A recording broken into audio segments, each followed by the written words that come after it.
Okay, well, so I have to be honest. I'm watching this movie, and it starts, and all of a sudden I go, I forgot that this thing was a musical. And I'm like, oh, no, these guys are going to kill me. They swore they would not see another musical. Mm-hmm. And a moment of me felt kind of bad. No, it didn't. I promise you That's did. such a lie. He thought about the musical, and they went, yeah, he said 5, 6. Yeah, it was all there. Yeah. When I sat down, I was like, yeah, okay, we're watching Snow White. And, I went in with all the expectations. It was going to be terrible. And then the singing happened, and I went, that's right. I forgot. I just looked at Steph, and I'm like, he suckered me again. He got me. That's horrible. Wait. You guys didn't see it together? No. Wait, this is just a prop. Just saying, don't eat it, please. I know. Okay, just want to make sure. Yeah, it was good. It was. We're getting big time now. We're doing props. Yeah, some 75 cents. 75 cents. That's about the budget of the show, so that's about right. Exactly. Yeah, I know. Sorry, guys. It was a musical, and I feel a little bit better in that our show producer picked the movie, and so it wasn't on me. Yes. Okay. So when I first heard that it was coming out, and then all the controversies, this was a while ago. Yeah. I was like, I'm going to probably have to see that. And so I geared up for I'm going to probably have to watch that. I don't want to watch it. I'm going to have to watch it. Okay. It was in his prayers. It's funny. Have to. The hate has been so strong leading up to this movie that the actual movie itself, just from an entertainment, I'm like, it wasn't as bad as I thought it was going to be. Right. You know what I mean? Agreed. Because I went in this is going to be hot trash. I thought that way. And again, it was trash, right? maybe not so hot. Yeah, maybe not hot trash. Lukewarm trash. Again, I am a Gal Gadot fanboy, and man, she was miscast. She was not. Yeah. No one was good in this movie from an acting standpoint. If they would have switched, that might have actually exactly right. That might have been a little more. I'm a little more believable, right? Yeah. And Gal Gadot. She can't sing. Okay. No. I actually, during the movie, I'm like, is this really her singing? And I looked it up. I'm like, oh, yeah, it is her singing. I'm like, It's just not her forte. No. I mean, it was more talking in tune is what she was doing. Yeah. It sounded like. I think the most positive thing about the movie, in my perspective, was the end. The end. Not even the end. That was the white party. Dude, right? And but it was... when they were at least consistent with the original movie, like the hi ho and so while you work, and then and I thought she actually had a good voice. Rachel Zegler, she has a good voice, no doubt. Yeah. I mean, I didn't enjoy the music, but I thought, hey, at least this is, it's good. You need to plug your ears. Yeah, right. Yeah. I'm gonna make him an offer he can't refuse. I see dead people. Hasta la vista, baby. You can't handle the truth! I think this is the beginning of a beautiful friendship. Let's actually get into this movie. Real Profs. We're going to have to record 3 parts to this. Yeah, this is... Okay, well, we'll get into that. Okay, so obviously you have the 1937 original Snow White that was the first feature-length animated film. Was nominated. It won an Academy Award, I believe, for special achievement. And it was the brainchild of Disney. And that's the thing that created basically everything from the studio was built out of this. It really became, it was a game changer for the entertainment industry, the film industry. And from that, you get Disney, you get Disneyland, you get everything like that. And so that really is kind of the centerpiece for what he was able to accomplish.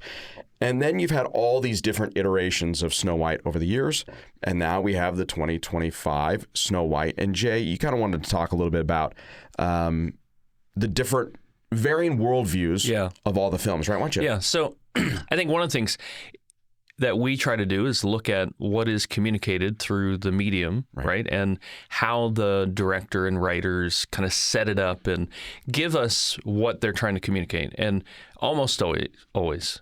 You could say always. There's not a gospel type of worldview. Mm-hmm. And so this one is a really great case in studying how people use a medium to convey their worldview. So the original Schneewittchen, Snow White, Brothers... Is that the German, Brothers Grimm? Yeah, Brothers Grimm. Right? Exactly. All right. 1812. And that was in their religious Lutheran 1800s world. And so that's where the story is adapted from.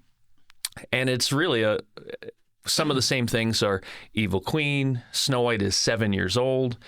She's taken out.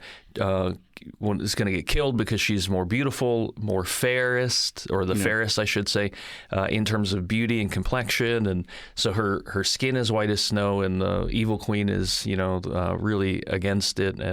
But what you see in Brothers Grimm is that there's a lot more religious undertones to it. The whole reason that this apple is a part of, so there's 3 times that the witch tries to kill Snow White. In the original version. In the original version. And each time the dwarves come and save her and say, hey, don't open the door for strangers. And so it's like, she's just a silly little girl. But she's like kind and submissive, and she works hard. She's basically their housekeeper in the original. And when the witch comes and offers up the apple, it's poisoned. One half is poisoned, the other half is not. And it's really a callback to Eve and the apple, in terms of like the being deceived and those kinds of things. So when you look at the original, there in Brothers Grimm, there is a strong undertone of Snow White is godly. She prays to God, and the Brothers Grimm actually describe the wicked queen as godless. And instead of getting her heart, she basically in the original is her lungs and her liver. And eats those, right? So there's very occultic evil. Good and evil is very clearly defined, and the prince comes and saves her, kind of, but it's not romance at all. There's no kiss. The poison apple is dislodged from her throat. That's how she actually, like, in transferring the casket, that's how she, like, comes back to life. And the wicked queen is killed by the prince by burning hot iron shoes, and she dances to death, right? That's the original. And I'm a Brothers Grimm fan, so I know that kind of stuff. The 1937 movie, that is all about romance, right? And that's like, when's the prince going to come and carry me off to the castle, and we're going to live happily ever after? And there's a, vanity versus real inner beauty type of contrast. This 2025 version, it really is a combination of existentialism, feminism, and socialism, right? All wrapped up in, and it really is about longing for, and we're going to talk about this later, but longing for a utopia without any kind of real religious undertones that gird up a righteous kingdom type of a concept. Really looking for the messianic kingdom without the Messiah, right? And so you see a lot of contrast in this that deal with fairness, not in sense of fairest in skin complexion, but really social, the working class versus the elite type of concepts. So if you want a lesson in worldview and how each one kind of displays it, this is a classic study in Grimm, 1937, 2025. Yeah. Thanks, Jerry. Super helpful, because I think a lot of times our audiences, they'll come and watch this because they're looking for that kind of historical context in regards to stuff. So I appreciate the foundation there. Let's kind of jump in here. Let's talk about one of the big things we do is the core kind of themes, messages, and which you've kind of alluded to a little bit here. Within Snow White 2025 specifically, in regards to identity, self-realization, those are kind of some major themes that they deal with in this film. What do you guys think? Well, one of the things that they kind of emphasize, and it's like her parents die, right? The reason they talk about why they named her Snow White, right? And then, her father goes off and, as we learn later, is murdered. And through all of that, you see Snow White, working in the castle, basically being, the cleaner of the castle. And through all of that, you see this kind of what we're talking about, the self-realization. She starts to realize, okay,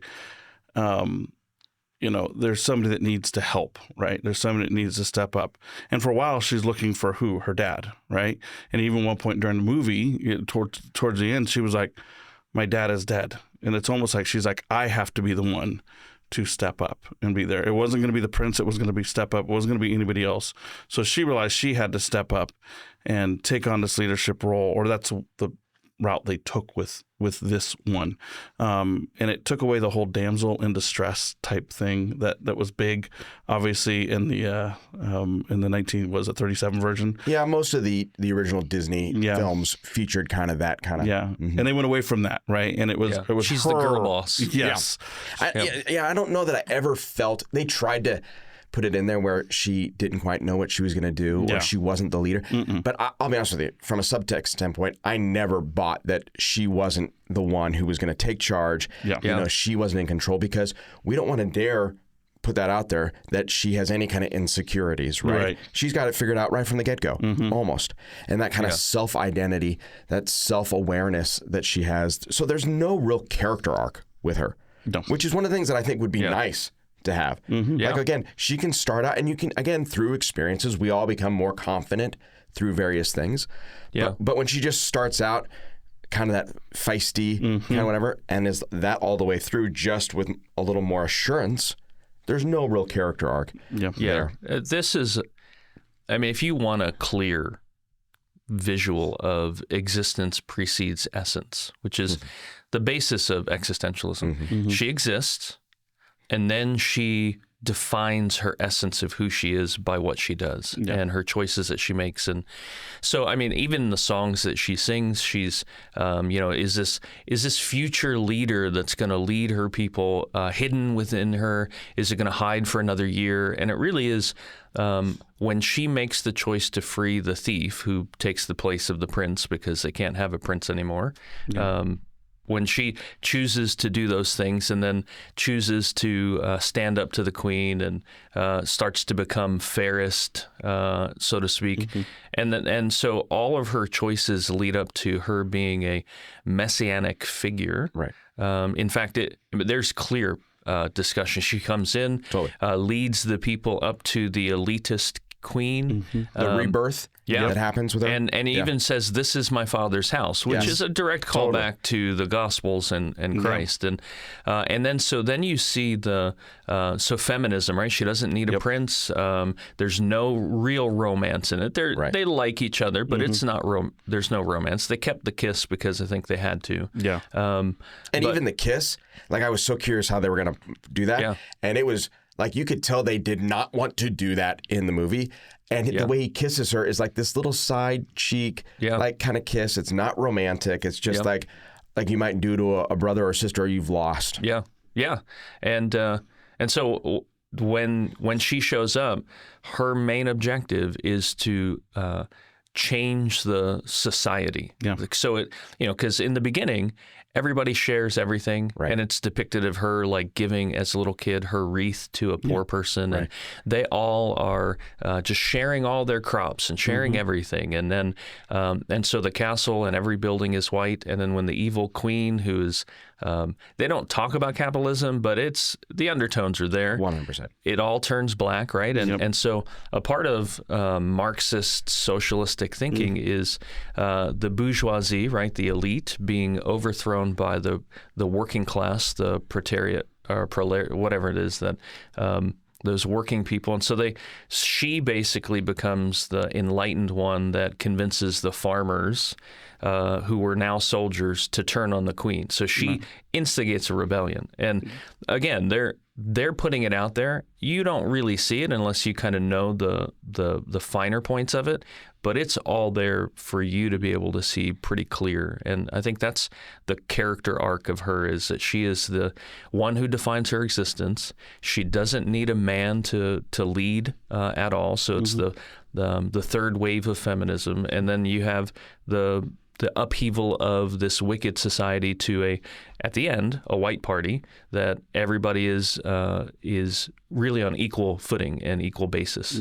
I'm sorry, go ahead. No, go ahead, man. I saw a humanistic view, right, in there as well, kind of where it talks about where we see her strength, that she has this moral integrity, right, and it's her ability that can change, her world, right, through her courage, and kind of attacking the injustice. It's her that can do it. And ultimately, right, it's not just that she doesn't need a man, it's that she doesn't need a savior. That was kind of a big message throughout the whole thing.